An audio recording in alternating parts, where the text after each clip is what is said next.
Thanks for coming out. I'm Lisa with Travel House. We're working with Generations on this tour, and we have a great presentation for you, and we'll answer any questions you have after the presentation. I want to introduce you to Chris. He's from Premier World Discovery, and they are the ones who have put this trip together for us.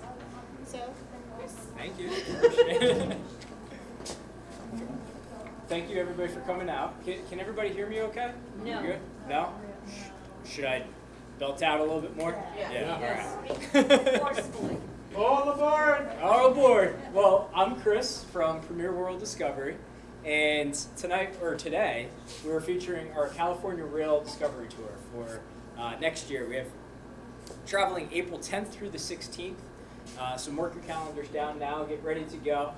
I did have the pleasure of traveling on this past June with my wife, so give you some great insight to the destination as we jump through here. So just to kind of give you a quick background, Premier, based out of California, we have over 70 worldwide itineraries all throughout the world, so there's plenty to choose from after you travel on this one here. We have a lot of included features on our programs. If you've already looked at the flyer, you have the land, air, taxes, everything's already included in that rate for us. And we provide transportation from here to the airport with a group of 10 or more. Based on the interest today, I'm pretty sure we'll be okay for that.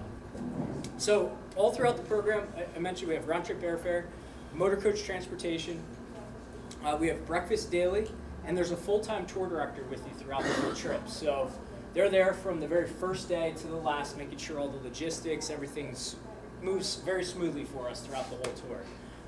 And they give us some insight to the destination, all the sightseeing.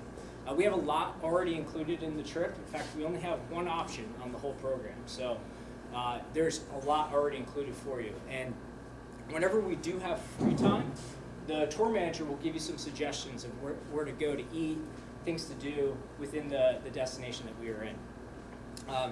Now, we also stay in first-class hotel accommodations throughout the whole trip. So to give you kind of just a glance of the itinerary, we're spending 2 nights in each hotel. So if you turn to the back page of this flyer, about halfway down the page on the right-hand side, that gives you a list of the hotels that we're staying in. So we're spending 2 nights in each hotel. And what I found when I traveled on this was each city that we visit is so different from the last.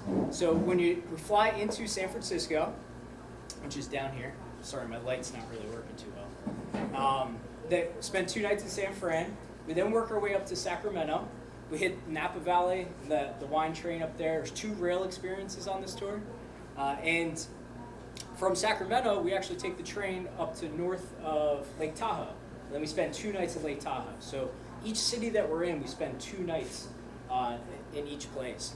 And as I mentioned, there's from San Francisco to Sacramento to Lake Tahoe, each city is completely different, and it's all within California. I didn't realize how big California was until you're traveling through each one of these places. So, but without further ado, we'll kind of jump into the trip, and I'll walk you through the destination and what to expect while we're there. So that very first day is our travel day. So we will be departing here on the East Coast and heading to the West Coast. The downside about heading out west is it's usually an early departure, an early morning departure. All flights, you want to get out there and make sure everything's all good, you get there safely.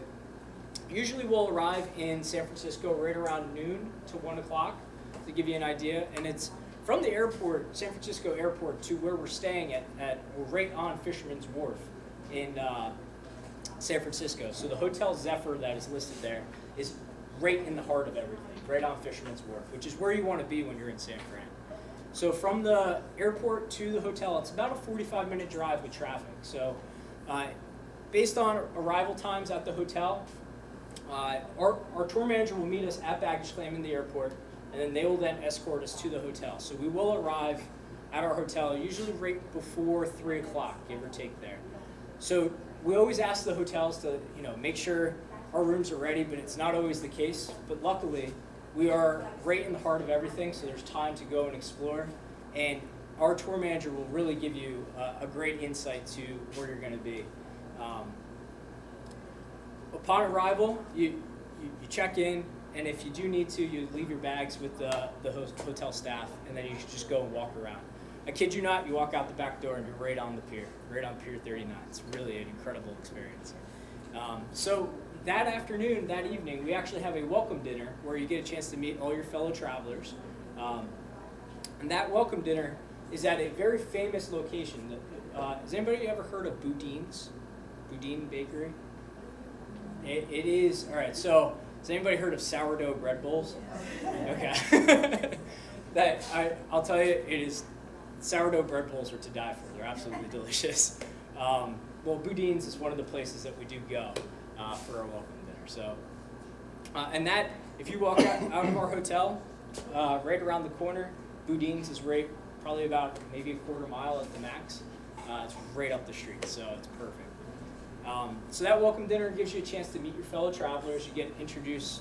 We may have other people joining us from other locations throughout the country. So it's a nice way to kind of get the trip started and what to expect throughout the tour. So our very first full day of traveling, we'll start off the day with a city tour of San Francisco. So this gives you a real insight to the city by the bay. You really get to learn all about the highlights of the city itself. So some of those highlights that we'll see will be the Victorian mansions. Do you want me to speak in the microphone? Can you hear me all right? Okay. Go ahead, sorry. All right. Anytime I see this photo, I think of Full House. I don't know anybody else, but so that's Victorian mansions that we have. That will be one of the highlights you'll see on the city tour that day. Another highlight will be the San Francisco City Hall. And City Hall is absolutely gorgeous. In fact, when you go inside, you just look up at the beautiful ceiling that they have. In fact, a lot of people that get married in San Francisco will get married at City Hall because it's so gorgeous. And really neat sight to see. You have Chinatown. So the next two places that I'll mention are the best places to go shopping. So Chinatown, you can haggle as much as you want. You get a good deal there. There are two different Chinatowns. There's the one you don't want to visit, and then there's the one that you will want to visit. So, and also Union Square, and that's right in the heart of it all. Also, so plenty of nice shops, places to go and explore. We also have Golden Gate Park as a highlight. Now that when you visit there, just beautiful flowers all year round. Really just a beautiful park. And then of course Pier 39. So Pier 39 is a part of Fisherman's Wharf and very accessible. Plenty of places to eat. You have a number of restaurants. In fact, I ate my way through San Francisco basically. I had a crepe the one day, a sourdough bread bowl. I think that was in like a course of 3 hours. So,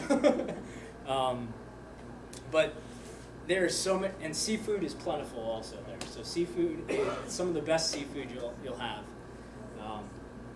And of course, right at Pier 39, you have these little guys, the sea lions, and you will know where they are. You'll hear them off in the distance, and then you'll start to smell them also, and realize they're very close. Now, I do have a video, if it works. But they're basically the dogs of the sea. This one here is waving at you. It's just, they're fun to watch. And you really can, I spent probably a half hour watching sea lions, and I said I can't see the sun.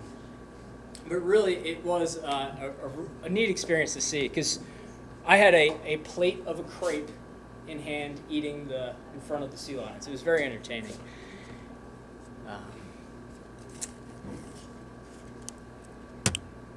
Oops.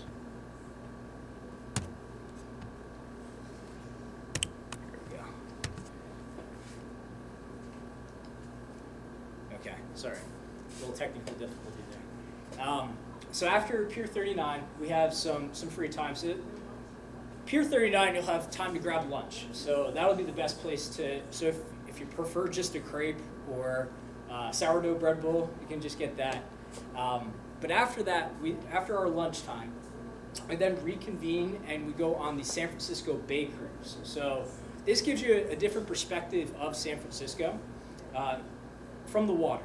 And the Bay Cruise, it goes right underneath the Golden Gate Bridge, so you can see the Golden Gate Bridge and all the suspensions and everything from underneath.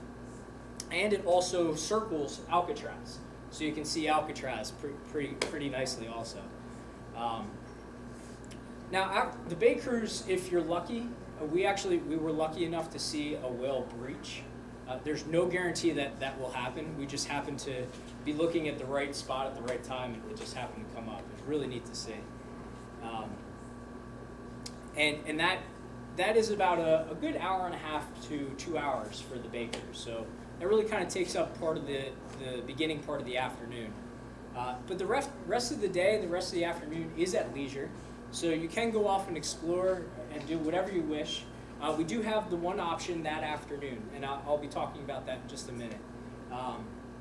But again, some of those highlights, I keep bringing this up right here. It's my favorite thing. There's plenty of things to see from Lombard Street, Alcatraz. You also have Hoyt Tower, which is in the bottom right-hand corner. And if you want to, you can do the cable car rides. So the cable car ride, round trip was about $14, and then you can actually ride the cable car up to the top of the hill, and they have a cable car museum that you can go visit also. So that's something, if you've been to San Francisco before and you haven't seen that, that was a pretty neat to see. Or, because we have it during the free time, you can join us on our optional tour to head up to the Redwoods, which goes up into Muir Woods and the Redwoods National Forest. So this, if you've already been to San Francisco or you've already seen the Redwoods, I understand. But if you go back, I mean, there's nothing like walking into the forest and just looking straight up.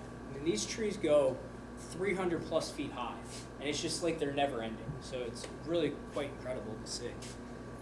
So that's a nice afternoon excursion. So if you do want to do that option, we do ask for people that are interested to sign up on tour, so you don't worry about that at a later time. So that would then conclude the day. We then have dinner on our own, so you can go off and eat at one of the many seafood restaurants or places that they have right in San Fran. And then the very next day, we'll be departing from San Francisco and heading towards Sacramento. So before we depart, we'll be heading over to Vista Point, and we'll actually get a chance to drive across Golden Gate Bridge. So that's always a real neat highlight. Now here's me and my wife right at Golden Gate, and right on to the left of this photo, they actually show the suspension wires. It's cut off, and I mean they are massive. You couldn't get your arms around it if you wanted to. It goes to show how much steel and everything that's built right into the Golden Gate Bridge itself. So a fun fact about the Golden Gate Bridge, and still kind of baffles me, it took 4 years to build, and today it takes 4 years to paint. So to build it 4 years, paint it 4 years. I think somebody's milking it here. But really, they start at one end. By the time they're done, you have to start over again. So to keep it that nice red hue that it has, the iconic red hue. So from Vista Point, we then head over to Sausalito. And Sausalito is this really quaint little village right outside of San Francisco. And it's filled with a number of shops, restaurants. And is anybody familiar with Otis Redding? You heard the song Sitting on the Dock of the Bay? It said that he actually wrote Sitting on the Dock of the Bay at Sausalito. And he's sitting, I like to think he was sitting on this bench, looking over at San Francisco from afar. So we'll have time for lunch to go off and explore in that area. They have plenty of little shops. Really just kind of an artisan village when you're there. So you can kind of go off and explore on your own time. So after Sausalito, we then will start to work our way into wine country. And wine country, everywhere you look, you have vineyard after vineyard. And this is just a video I captured, or works. There we go. If it was never ending. I felt like we were just driving through lines upon lines of vines, of just grapes. It was just so neat. That's a tongue twister. Lines upon lines of vines. But we then stop at a local winery, and we get a chance to sample some of the wines from the region. You learn all about the wines, the different flavors, the different types of grapes that they grow. And surprisingly, and this usually comes up, the fires in California actually help the vineyards and the fertilization of the wine. So you actually get a different vintage based off of what year, what area. So you'll actually, and this is something we had asked the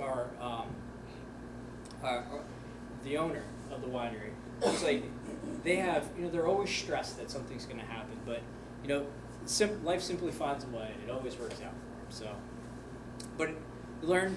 Can anybody tell me the 5 S's? Any wine connoisseurs out here?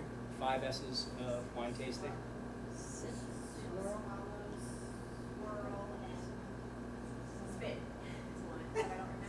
Summary. The very last one is you have to summarize, but you have it. So there's nothing wrong with tasting wine, especially when you're in this area. But you learn all about that when you're there, the 5 different S's. And it's really kind of a nice end to that afternoon, because we'll then be arriving at our home for the next 2 nights in Sacramento. And Sacramento, just an incredible city, the capital of California. And we'll actually be staying right across from the state capitol building, the Hyatt Regency. So beautiful accommodations, the Hyatt itself.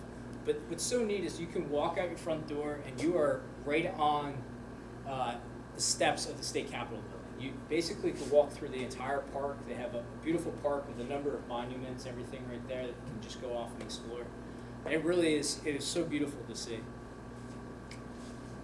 Now, the state capitol building, surprisingly, has been in a lot of movies, but it's not as the state capitol building. It doubles as the White House in a lot of movies. Because California, they film a ton of movies out in California.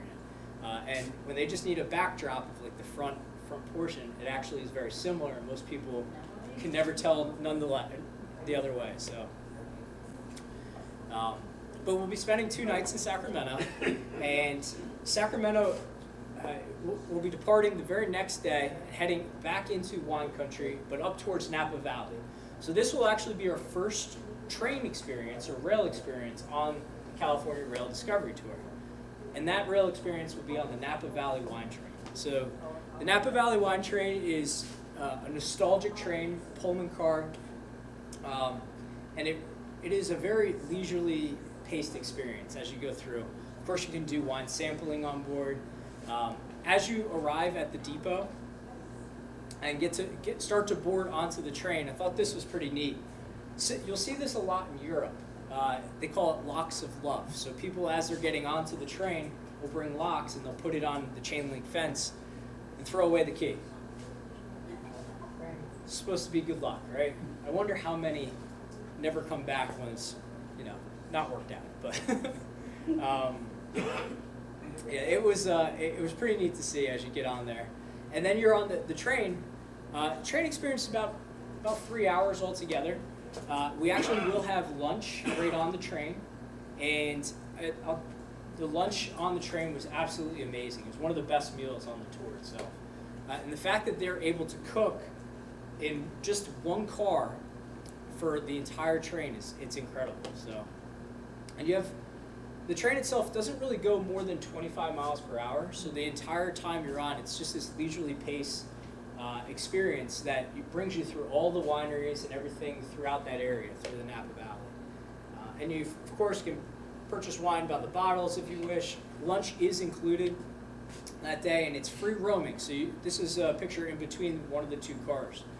You can just go walk freely. You can go back to the caboose, up to the dining car, or you can just sit down and relax and kind of take in the sights. So this is the dining car. And with everybody in there, we'll have different times that you'll get a ticket when you get on board, and they'll have a color-coded ticket and a time frame for you. So that way you know what time it's for you to go and eat. Our group will be all together, so no worries there. But this was actually a picture of the menu. I thought it was really neat. Is on the right-hand side there. It has all the wineries that you're passing by. So I thought it was a very good reference point. So you can kind of, at a later time, if you want to come back and visit these wineries, it's a great experience. And the food, pick off the menu. So it's up to you. They have your veggie, you have your pork, steak, chicken, and I did get the soup of the day, which was the cream of asparagus soup, which was very good. I was very impressed by it. But it really was a neat little experience. And this is the sitting car. So they have booths, and they also have these nice, comfortable chairs. And you can put your glass of wine right on the ledge there and look out the side of the train. It's just such a beautiful experience when you're there. Unfortunately, my wife and I found out we were expecting right before we went on this trip. So, so I got to drink all her wine when I was on the trip. So you plan it in advance, and then things happen. So, after the Napa Valley Wine Train, we then head back to Sacramento, and we will then travel to Old Town Sacramento. So where our hotel is located, right by the State Capitol building, that's maybe about half a mile to Old Town.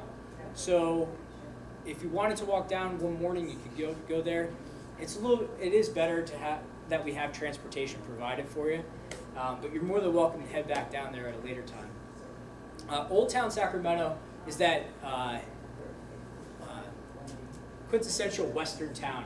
At one point, this was the main hub during the Gold Rush era, and it still holds that 1800s feel, the charm that it has. It still has the wooden plank sidewalks. You'll still see horse-drawn carriages going up and down the street. And if you're lucky enough, they may put on a performance at high noon right in the streets there. So really a neat little town. Anybody here big train buffs? Like big, yeah, okay. So if you're really big into rail cars or trains, the California Rail Museum is right in Old Town Sacramento. So we have the rest of the day at leisure. If you want to go over to the Sacramento or California Railroad Museum, I do recommend it.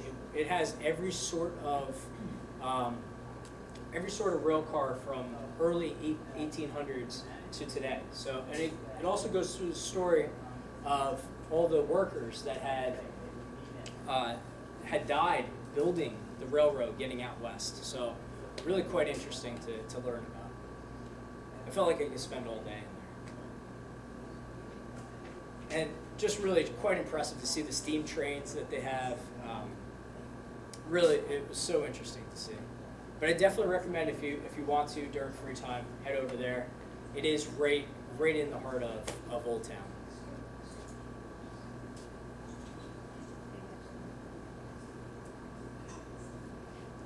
So that afternoon, again, is at leisure. And then that evening, you have dinner. Dinner on your own. So you can go wherever you wish. There's a lot of really nice... I didn't get as many hands for the rail cars. How many people like beer? Yeah? Okay. So you have wine. You have your wine experiences, and there's plenty of wine to be tasted on this tour. But in Sacramento, there is a number of microbreweries, and they're all really within walking distance of our hotel. So I spent a couple hours there the one evening. So it was really so there's plenty of options to choose from. So the very next day, we'll be departing from Sacramento and heading towards Lake Tahoe. And this is a little bit of a different experience as far as a lot of people motor coach from Sacramento up to Lake Tahoe. This is your second rail experience. So this gives you another train to ride on through the Sierra Nevada mountains. And the train ride is about 4 hours altogether. We usually leave right after breakfast. And it's about 4 hours, so you get there just before lunch in Lake Tahoe. So or just after lunch, depending on the stops. And it is, they do, for those that like to snack, they have hors d'oeuvres and snacks on board that you can get. And again, free reign, so you can walk up and down the rail cars and just kind of take in the sights of the Sierra Nevada mountains. It's such a unique way to experience this region. And then we arrive in beautiful Lake Tahoe. So Lake Tahoe, from the second you arrive, it just has this aura about it where it's just like fresh, clean air. Lake Tahoe is actually the highest alpine lake in the U.S., and it is the largest. So it is just crystal clear blue water. I mean, you can see right directly to the bottom. You're like 20 feet up. You can see a white plate right at the bottom there. So it's really quite impressive. And we do stay at the Lake Tahoe Resort Hotel in Lake Tahoe. So to put this into perspective, we are in California at the Lake Tahoe Resort. You take a step this way, you're in Nevada. So right next door they have casinos. You have the Hard Rock Casino, Harrah's. It's all right across the street. So in fact, right behind our hotel, there's the state line that you can walk over and get a picture of. 1 foot in California, one foot in Nevada. So, but I thought that was pretty neat. So if anybody like to gamble, no? Yeah, kind of. It's fun to go in. At least try. But you can walk right across it whenever you feeling lucky. So very next day we head up to Carson City and Virginia City. So to kind of go along with that Old Town Sacramento feel, this is the old mining towns of the West. And Virginia City at one point was the richest place in the world. For anybody know why or what it was? Gold. The Comstock lode. At one point, it was, as I mentioned, it was one of the richest places in the world, and many residents that were there were very well known. In fact, one of the most well known was Mark Twain had actually lived in the city. But on the exterior, they still maintain the original old mining feel. Inside, everything's all renovated. It still looks a lot nicer than the exterior, but it's everywhere you walk, it's the wooden planks. It just has that old Western feel when you're walking through the city. And so as we tour through Virginia City, you'll see the original church, and we'll also head up to Boot Hill, which this is the first graveyard in Virginia City, and actually got its name from all the gunslingers that were said to have died in their boots, right in the streets there. So. But I think, well, that's kind of morbid in a way. I think the views are very impressive, you can see there. So after Virginia City, we then head back to Lake Tahoe, and this was one of my favorite parts of the trip. We get a chance to go on actually I'll go back a slide. We get the chance to go on the paddle wheeler, which you can see right there, going out onto the lake. So the paddle wheeler, it's about a 2.5 hour experience. You load on the one side, and then we actually will travel completely across the lake. And this is one of those times where I do recommend bringing a jacket and a hat, sunscreen. Lake Tahoe is a higher elevation, so the sun's a bit stronger there, so sunscreen's important. A hat, because if you're on that top level, which is where the best views are, there's no sun or no shade, so you do want something to kind of cover you up. And then when you start to travel across the lake and you enter into Emerald Bay, it gets really windy out of nowhere. It's like the wind just whips right around the mountains of the lake, and it's perfectly fine on the center of the lake. The second you get close to Emerald Bay, the winds just whip right through it. It's really neat to see, though. And Emerald Bay, when you're there, this gives you a very impressive view of the waters and just how crystal clear they are. I mentioned before you could put a white plate at the bottom of the lake, and you could see it 20, 30 feet above water without a problem. So really it was impressive. The views were gorgeous. In fact, traveling with my wife, I was thinking, oh, I'd love to move here. And then we started looking at real estate, and we thought we found something that was, it was $150,000. I was like, man, I might be able to do this. It was a 1/8 ownership. So yeah, so you basically only got it 1/8 of the year, and it just wasn't worth it. So you can always dream though, right? That's the point. But we spent some great time, and on board of the paddle wheeler, they do have a bar with hors d'oeuvres and stuff if you want to order stuff. So it's just really, it's such an incredible sight to just see, and people are out there boating, and just the views are absolutely incredible there. So we then return back, and that evening is our farewell dinner. So, and our farewell dinner is overlooking the lake. So this is a view from the restaurant overlooking the lake itself. So it really was a great way to kind of wrap up the trip. And as dinner went along, you could see the sunset, which was really just an incredible experience. So, but then, unfortunately, like every tour, you have to come home. So, but you bring home all those wonderful memories with you, and it really, I can definitely recommend from just being on this. Every bit of this trip, it all flows together perfectly, from San Francisco to Sacramento to Tahoe. Really, just an incredible trip. So. To kind of wrap everything up, again on the front of the page, that actually gives you the price of the tour. Now that's your land, air, taxes, everything already included in that. And you'll also notice that there's a little star next to what it calls the booking discount. So if you can't read this up here, the booking discount, the way to receive the booking discount, it's not a time-sensitive thing. All you have to do is make your final payment in the form of a check. So your initial deposit can be in the form of credit card, check, money order, however you wish. But as long as everything past your initial deposit is made by check, you receive that $100 off per person. So it's the $33.89. If you do everything by credit card, which you can, it'd be $34.89. So that's up to you. A lot of people take advantage of that, and it's really, we're passing along the savings, the credit card savings back to the traveler. So. What's the last day for payment? 75 days before departure, which is... January 15th, isn't it? It's listed in, yes, January 15th. Good job. So initial deposit is $350 per person, and that is also listed right on the second page of the flyer here. So to kind of just wrap everything up again, highlights, you have 2 nights in each hotel. You have the wine tasting, lunch in Napa. You have the Napa Valley Wine Train, Sierra Nevada Train, going up through the Sierra Nevada Mountains, Sacramento, and just so many more experiences that you'll find there. This is always a question I receive, so hopefully I beat you to it.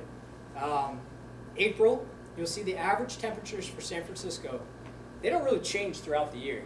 I mean, it's usually mid-60s throughout the year. But April, we're looking at about 63 as a high, so you definitely will want to bring a sweater with you, or a jacket of some sort. And all these tours, all dinners, everything's very casual. So, pack accordingly. You can wear casual shoes, sneakers, comfortable shoes are really recommended when you're traveling, because it really makes your trip a little bit more comfortable. Average highs in Sacramento in April, about 71. But Mother Nature likes to throw us a curveball in Sacramento. It may be 85 one day. And Lake Tahoe, again, about mid-50s. So definitely want to bring a jacket during April months. So again, space is always on a first-come, first-served basis. And based on the interest tonight or today, I would say probably want to sign up sooner rather than later. And deposits are $350 per person. And the very last page of this little packet here, second to last is your registration form. So when you're ready to sign up, please go ahead and fill that out. The very last page is your travel insurance information. So if you are interested in travel insurance, this kind of goes through some of the details, pricing based on the tour, and any questions about the travel insurance, please ask Lisa. She'll be very helpful. How many people attend this trip? So altogether, we have about 44 on the trip. So Is that just it's- our own group or other groups? that would be other groups included. So I did not do a head count tonight or today. So, but based off interest, I would think we'd have more than half of the motor coach. So, and again, another perk is the transportation to the airport also. So that'd be picked up right from here. Franklin Heritage. Sorry, where is it? Franklin Heritage. Okay. Everybody hear that? Yeah. Okay. I guess you're probably more familiar than I am. Heritage. So when we get picked up at Heritage, can we leave our cars here? You can. You generally have to park over near the bank, but you can, and it's at your own risk. Park for Univest? Yes. Yeah, that's a huge travel perk, especially traveling with a group. The hardest part of travel is getting there, and that kind of makes it a little bit easier. So, How Yeah. early? Are the flights nonstop, or do we change flights? I don't know the flight schedule. We always ask for direct flights. I do know that we have abilities to get direct from Philly to San Fran, but coming home from Sacramento, I don't believe there is a direct flight. Yeah. So going over easy, Sacramento there probably would be a change.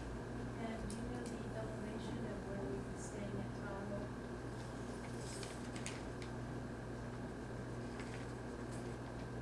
I can tell you if you give me a minute. Okay. Actually, let me ask Siri. How about that? Siri, what is the elevation at Lake Tahoe? It appears you're at 475 No. feet. That's wrong. I'll get back to you though. That's all right. Your question was, do we know what time we're leaving?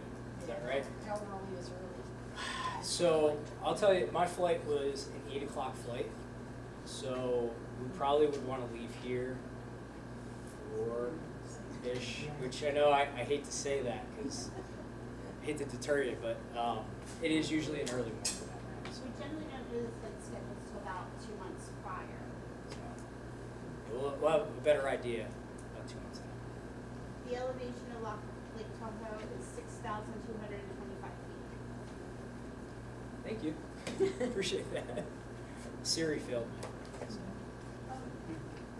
Just a little note, on the front of this, it has the inclusions in it, just as 2 nights in San Francisco and 2 nights in Tahoe, but on the reverse, it shows the Sacramento, so. Chances are we weren't able to fit another line there. Okay. to say, 6 nights. yeah, so it's 6 nights altogether. Yeah, sorry, chances are it didn't fit.